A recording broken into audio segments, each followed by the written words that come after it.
Praktik culas mengakali takaran dan mutu minyak kita tidak hanya merugikan masyarakat, tetapi juga berpotensi membawa konsekuensi hukum terhadap pelakunya. Namun begitu, temuan di lapangan praktik menabrak aturan cukup beragam. Sementara pihak berwenang disebut telah melakukan pengawasan sebelum kasus ini ramai ke permukaan. Apa saja bentuk-bentuk pelanggaran yang mungkin terjadi? Selengkapnya dalam benang merah ancaman sanksi pelaku manipulasi.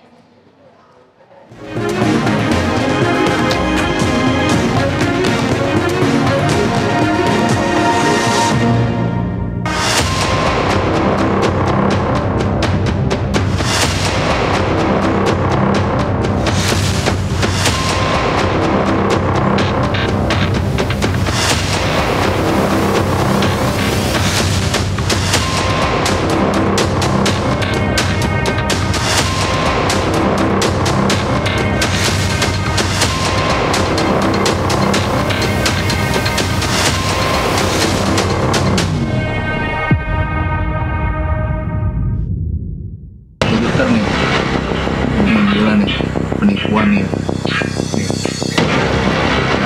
Segel tadi tuh ya, kemasannya masih full.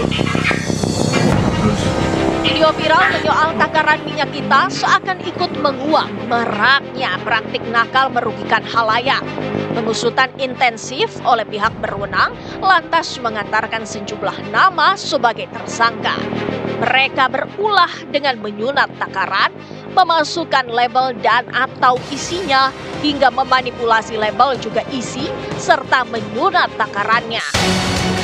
Laku culas para pelaku usaha itu bukannya tak terpantau mata para pengawas.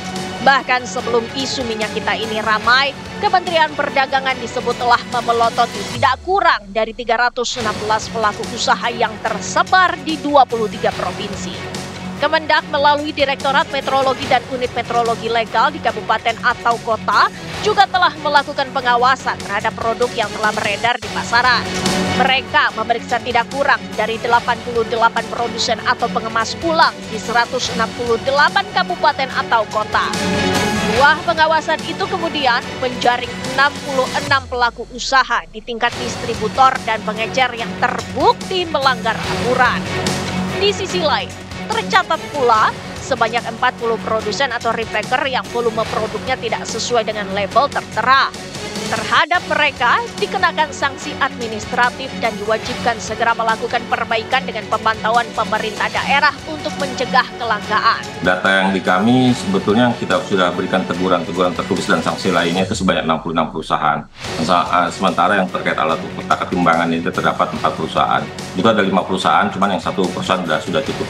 Jadi 66 itu bukan hanya ukurannya, Mbak. Itu terkait dengan harganya, HIT-nya, terus penjualan dan bundling, dan juga dia dari pengecer jual ke pengecer lagi yang mengakibatkan harga menjadi tinggi, dan juga KBLI-nya tidak sesuai, terus tidak memiliki tanda daftar gudang dan lain sebagainya. Kementerian Perdagangan mencatat beberapa modus pelanggaran lain yang ditemukan diantaranya menjual minyak kita di atas domestic price obligation dan harga eceran tertinggi.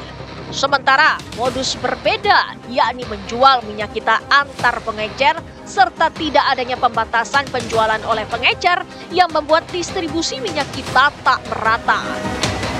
Bentuk pelanggaran lain yang cenderung jarang terdengar yakni pelaku usaha tidak memiliki tanda daftar gudang atau TDG dan klasifikasi baku lapangan usaha Indonesia atau KBLI perdagangan yang sesuai.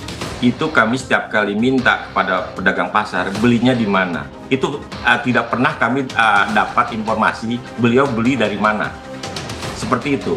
Nah, karena kami minta juga transaksinya beli berapa itu nggak ada fakturnya selama ini. Nah, itulah hambatan kita di lapangan. Nah, dengan upaya kita yang pengawasan kita lakukan, ya kita dapat seperti yang saya sampaikan tadi, dari 311 pengawasan sudah ada 66 pelaku usaha yang kita kenakan sanksi. Kita tidak pernah mengenakan sanksi kepada pedagang di pasar. Kita hanya ingin mendapatkan informasi di mana mereka membelinya sehingga kita tracing ke atas. Seperti D1, D2, dan produsen. Dan sekarang ini kan sudah ada lagi mata rantai perdagangan minyak kita yang harusnya stop di D2 ke pengecer, Ada lagi D3 pengecer yang membeli banyak, kemudian dibeli lagi. Nah, inilah yang menyebabkan harga semakin tinggi. Secara umum, pelanggaran terhadap peraturan pemerintah nomor 29 tahun 2021 tentang penyelenggaraan bidang perdagangan serta peraturan Menteri Perdagangan nomor 18 tahun 2024 tentang minyak goreng sawit kemasan dan tata kelola minyak goreng rakyat, ancaman sanksinya mulai dari teguran tertulis, penarikan barang dari distribusi, penghentian sementara kegiatan usaha, penutupan gudang, hingga rekomendasi pencabutan izin usaha. Ancaman sanksi lebih serius tentu bagi mereka yang sengaja melanggar Undang-Undang Nomor 8 Tahun 1999 tentang Perlindungan Konsumen. Diketahui, konstitusi itu mengharuskan pelaku usaha memproduksi dan atau memperdagangkan barang sesuai dengan berat bersih, ukuran atau takaran yang tertera dalam label. Pelanggar aturan itu dapat dipidana dengan hukuman penjara paling lama 5 tahun atau denda paling tinggi 2 miliar rupiah. Ya, kita kan ada beberapa tahap ya sebelum dikenakan sanksi pidana. Pertama kita proses klarifikasi, kita cek ke kelengkapan dokumen dan juga standarnya. Nah, setelah itu kita gelar perkara, setelah itu kita limpahkan ke Barreskrim Mario. Aturan tetaplah aturan. Pun melanggar aturan tetaplah bersalah. Namun, dalih mengapa pelaku sampai nekat menabrak aturan sedikit banyak memantik perbincangan. Benarkah keharusan mengutamakan kepentingan masyarakat dipandang memberatkan?